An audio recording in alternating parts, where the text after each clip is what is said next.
Okay, kids, here's an introduction into your kit for making your electricity houses. So you got these cool bags with all the stuff in it. You had some lights, you got one battery. They're inside there. There's a little switch that looks like this, has a couple of prongs on the bottom side of it there. Battery, some paper clips, and some of these brass fasteners. So I'm going to make a little video here showing you how to use everything. Now, you will need some tools from your house. If you have one of these wire strippers slash cutters, this is a great tool. If you don't have one of these, that's fine. If you have a pliers or a little wire snipper like this, this can also be really useful.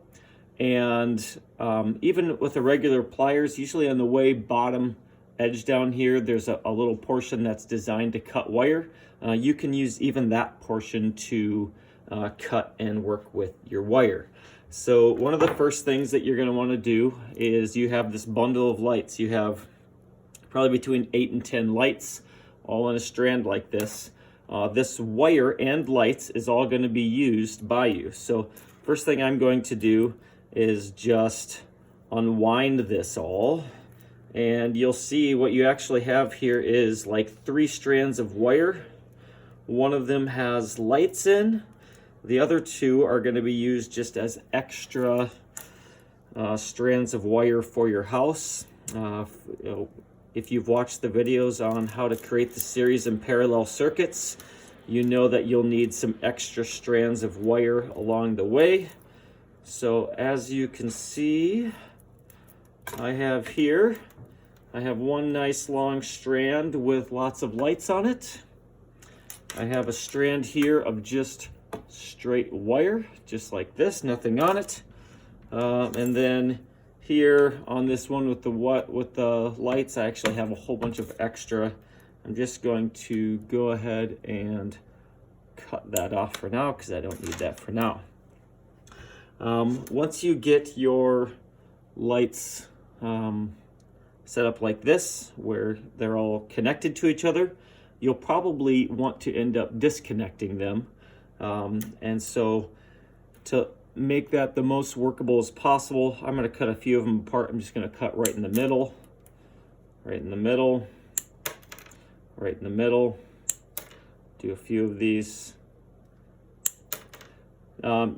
It's possible that you'll leave a few connected together. In a series circuit, you could have lights that are connected together, and you just leave them connected together like this, and then you put in a switch and a battery later. Okay, so one really important skill in your wiring houses is the ability to, it's called wire stripping, which means, if you remember, wire has a good conductor in the middle of metal, and this green stuff around the outside is an insulator. And so what we need to do is get the insulator off the end of the wire so we can make good connections. Hopefully that's focusing. Okay, so I'm going to use this tool here, which actually doesn't work as well as my other tool.